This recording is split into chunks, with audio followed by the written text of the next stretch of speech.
Autumn बाइस। Question 5, product life cycle.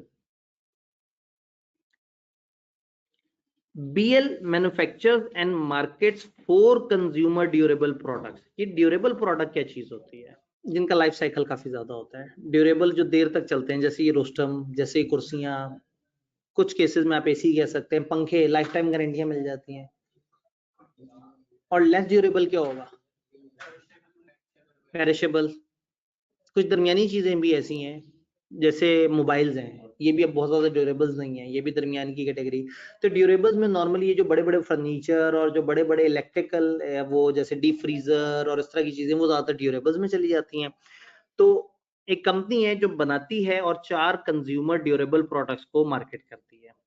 Presented below are main cost incurred on each of the products. इन product के ऊपर जो खर्चे लग रहे हैं उनकी लिस्ट उन्होंने दे दी। Product A, cost of setting up and expansion of distribution channels. असल में हो क्या रहा है कि वो 4 प्रोडक्ट्स की कुछ खर्चे बता रहे हैं और फिर आपसे वो क्या चाहते हैं, 4 प्रोडक्ट दे दी, वो आपसे चाहते हैं कि आप बताएं कि stage of product life cycle कौन सी है, और फिर कुछ और कॉस्टिंग और कुछ प्रमोशन आपसे पूछ रहे हैं। तो प्रोडक्ट ए जिसके ऊपर सेटिंग अप और एक्सपेंशन ऑफ डिस्ट्रीब्यूशन चैनल के ऊपर खर्चा हो रहा है, cost of setting up and expansion of distribution channel. अब या तो ये इंट्रोडक्शन फेज में है या ये शायद थोड़ी सी ग्रो कर रही है। हो सकता है आगे उन 4 में से कोई और ग्रोथ वाली मिल जाए तो हम इसको इंट्रोडक्शन जरा ज्यादा कह ले।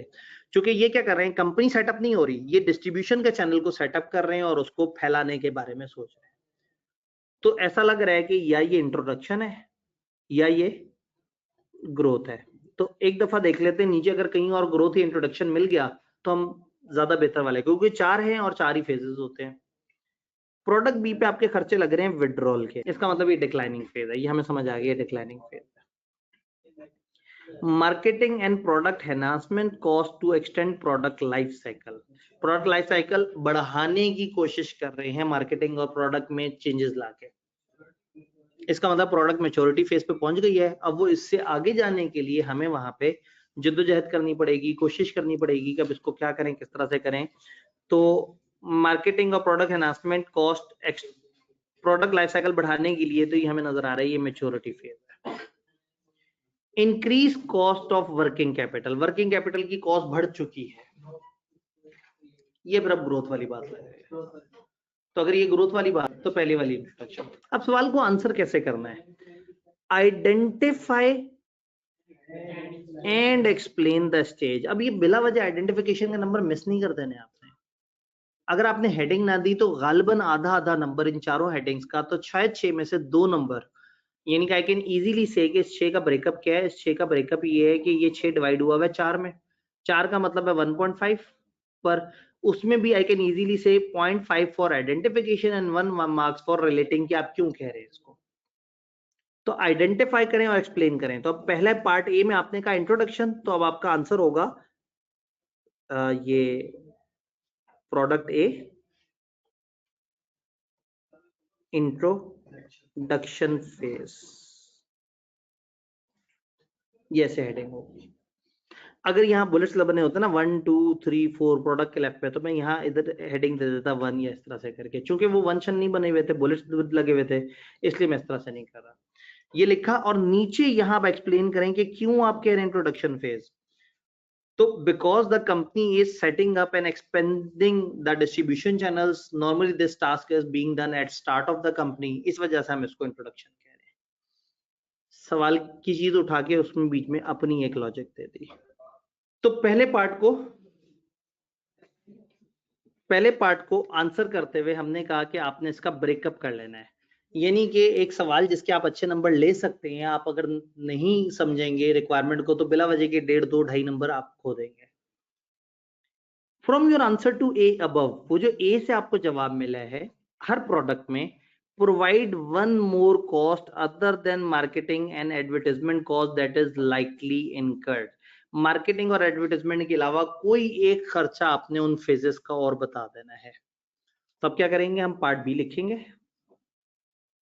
पार्ट बी के 1 को हमने आंसर करना है, हमने ऊपर डब्बे में लिख दिया ये इस तरह से करके। कि ये सवाल नंबर 5 था, 5 का बी था और बी का 1 था, और उसके अंदर अब आपने क्या कर दिया, हेडिंग वही डाल दी, प्रोडक्ट ए प्रोडक्ट बी, इस तरह से करके अब एक कॉस्ट और लगानी है।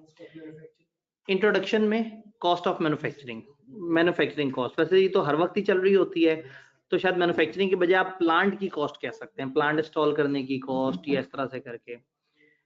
प्रोडक्ट बी उस पे है मेच्योरिटी लेवल पे और डिक्लाइन लेवल पे। मेच्योरिटी में कोई और कॉस्ट बताएं जो कि मार्केटिंग और एडवर्टाइजमेंट नहीं होनी चाहिए। कॉस्ट टू मेंटेन क्वालिटी के ऊपर क्वालिटी मेंटेन करने की कॉस्ट, अपनी प्रोडक्ट को अच्छी क्वालिटी की रखने की कॉस्ट, अपनी इंस्पेक्शन की कॉस्ट, मार्केट शेयर मेंटेन करने के ऊपर जो आपके जो एक्सपेंसेस हो रहे हैं उसकी कॉस्ट, रिसर्च करने की कॉस्ट, अपने लोगों को ट्रेन करने की कॉस्ट, ये सारी मेच्योरिटी में कुछ भी डाला जा सकता है। ग्रोथ में, और जहन में रहे कि मार्केटिंग वगैरह की बात नहीं करनी है आपको, डिस्ट्रीब्यूशन की कॉस्ट, कैपेसिटी इंक्रीज करने की कॉस्ट, ये तो हो गया। 2, सजेस्ट अ प्रमोशन स्ट्रेटेजी एफएल में परसू, एक प्रमोशन स्ट्रेटेजी सजेस्ट करें जो एफएल परसू करे। इन सारे केसेस में वो कह रहे हैं ना, हर प्रोडक्ट में बताएं कि एक प्रमोशन स्ट्रेटेजी, ऊपर का आके कॉस्ट बताओ, मार्केटिंग ही नहीं होनी चाहिए। अब इसमें बता रहे हैं कि उन चारों प्रोडक्ट में आपने एक एक प्रमोशन स्ट्रेटेजी बता देनी है। तो इंट्रोडक्शन में क्या होना चाहिए, अवेयरनेस दें, लोगों को बताएं कि ये चीज है क्या। ग्रोथ में क्या करें, मार्केट शेयर कैसे इंक्रीज करें, कैसे प्रमोट, ज्यादा से ज्यादा मार्केटिंग करके, ज्यादा से ज्यादा लोगों को इन्फ्लुएंस करके, टारगेट करके, अट्रैक्ट करके बताएं कि हमारी क्या प्रोडक्ट और किस तरह से है। मेच्योरिटी में क्या करें, प्रमोट शेयर मेंटेन करने के लिए अपना बार बार रिमाइंडर देते रहें कि yes we are in market. इस वक्त परसुएट करने की जरूरत नहीं है, लेकिन रिमाइंडर देने की जरूरत, मुख्तलिफ ऑफर्स दे दें, मुख्तलिफ इनको वो कर दें, फीचर्स चेंज कर दें, नए फीचर्स को ज्यादा ज्यादा मार्केट कर दें। डिक्लाइन के वक्त क्या क्या करें, प्रमोशन से रिलेटेड आप नीचे जा रहे हैं ना, वो प्रोडक्ट डिक्लाइन हो रही है, अब उस डिक्लाइन में उस प्रोडक्ट की प्रमोशन में आप क्या करें, प्लेसमेंट ले आए, डिस्काउंट्स देते हैं। आपकी प्रोडक्ट खत्म हो रही है, आपने ऐसा ऐसा सेगमेंट खत्म करना है, आप कहते हैं जी क्रिसमस पे हमने सेल लगा दी है, 50% ऑफ है, जल्दी से लोग आए लें, आपका सेगमेंट बदलो, आपके सर से उतरे। कस्टमर रिटेन करें। समटाइम ये होता है कि आप इस तरह से अपनी प्रोडक्ट्स निकालते हैं, जैसे कई दफा क्या होता है, मुख्तलिफ स्टोर्स, अगर एक कंपनी है और उसके पूरे मुल्क के अंदर 8-10 रिटेल आउटलेट्स हैं और हर रिटेल आउटलेट पे उनको, फॉर एग्जांपल ये सरफेस है, ये इस तरह की डिवाइसेस वहां पड़ी होती हैं, लोग आके इसको यूज कर रहे होते हैं, देख रहे होते हैं, और फिर नई डिवाइस खरीद के चले जाते हैं। अब ये जो सामने डिस्प्ले पे रखी हुई होती हैं, वो कोशिश ये करते हैं कि अगर नए मॉडल भी आ जाए तो पुराने डिस्प्ले पे रहें। तो साल तक माइक्रोसॉफ्ट सरफेस प्रो 7 जो है वो डिस्प्ले पे लगा हुआ है, लोग आ रहे हैं, अब यूजर तो हर तरह के पंगे ले रहा है, कोई ऐसे उठा के देख रहा है, कोई इस तरह से कर रहा है, कोई गंदे हाथ लगा रहा है, कुछ और, किसी ने रखा, किसी के हाथ से स्लिप होके हल्का सा टकरा गया कुछ और, तो इनमें कुछ निशान पड़ जाएंगे, कुछ इस तरह से। अब उनको पता है कि जब मार्केट में सरफेस प्रो एक्स आ गया या प्रो 8 आ गया, तो प्रो 7 पहली ऑब्सलीट हो गया, वो जनवरी में आया था, अब आ गई है दिसंबर, और जो पीस सामने रखे हुए हैं वो इतने डिसेंट भी नहीं रहे, किसी को नया कह के वो बेचोगे, लेगा भी कोई नहीं, और वो आउटडेट भी होने वाले हैं, तो इसका मतलब है वो बेचारे जो सामने रखे हुए पीस हैं वो तो डिक्लाइन कर गए। तो इस टाइम पे आप क्या करें, क्योंकि वो डिक्लाइन हो रहे हैं, अब किसी ने नहीं लेने, तो उसकी प्रमोशन लगा दें। तो जनरली दुनिया में बकायदा क्लियरेंस सेल के नाम से डिस्प्ले ऑफर आती है, जिसमें जो उनके डिस्प्ले वाले पीस होते हैं वो आधे आधे से ज्यादा डिस्काउंट पे लोगों को अवेलेबल हो रहे होते हैं। तो बहुत सारे पाकिस्तानी क्रिसमस के आसपास जाते हैं दुनिया में और इस तरह की क्लियरेंस सेलें उठाते हैं, उनको पाकिस्तान लेके आते हैं, उन पे अच्छा अच्छा सा वो सर्फ लगा के, उनको खूबसूरत सा चिकना बना के, फ्रेश पीस बना के पाकिस्तान में पेश कर देते हैं और वो डिफरेंस कमा लेते हैं।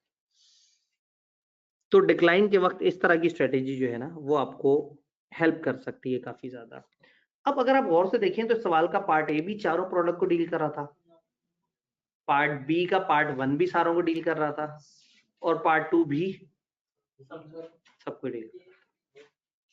तो कितना ही अच्छा होता कि हम एक सफे पे सारे आंसर कर देते।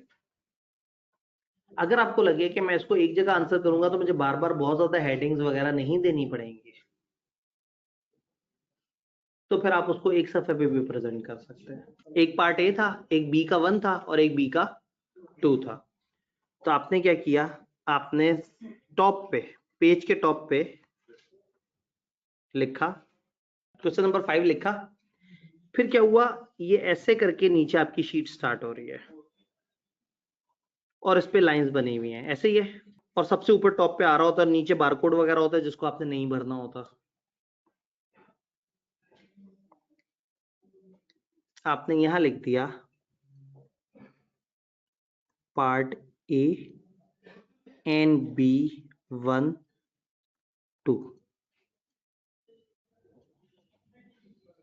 आपने अपने चेकर को बता दिया कि सवाल नंबर 5 को देख के ये ए और बी के 1 2 मैंने इकट्ठे आंसर किए हैं इसी सफे पे। नॉर्मल रूल ये है कि आपने यहाँ 5 के साथ ए लिखना था, उसको आंसर कर देते, अगले सफे पे जाते 5 के साथ बी लिखते।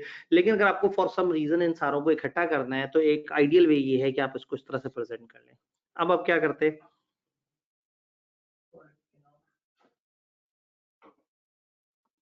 प्रोडक्ट ए,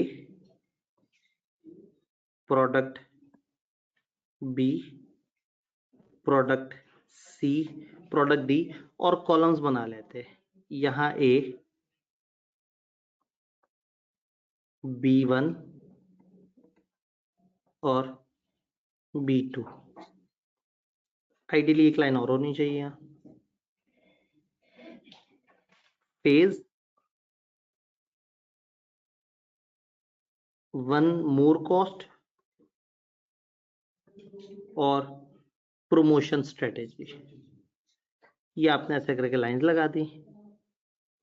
अब सिंपली आप आएंगे, अच्छा जी प्रोडक्ट ए जी है हमारे इंट्रोडक्शन फेज में, और नीचे एक्सप्लेन कर दें क्यों इंट्रोडक्शन फेज में, यहाँ उसकी एक और कॉस्ट लिख दें और यहाँ उसकी प्रमोशन से रिलेटेड जो आपके जहन में आ रहा है वो लिख दें।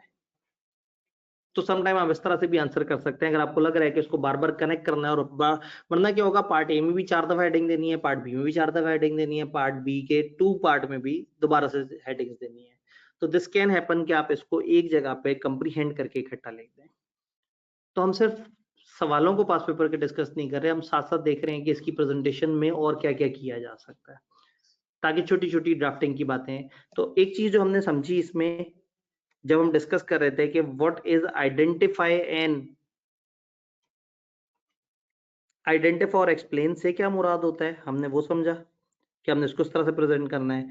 और फिर हम किस तरह से नंबर ले सकते हैं, और हर जगह आइडेंटिफिकेशन या अलग पॉइंट्स के जो नंबर्स हैं वो जहन में रखने के वो डिवाइड हो सकते हैं। डन।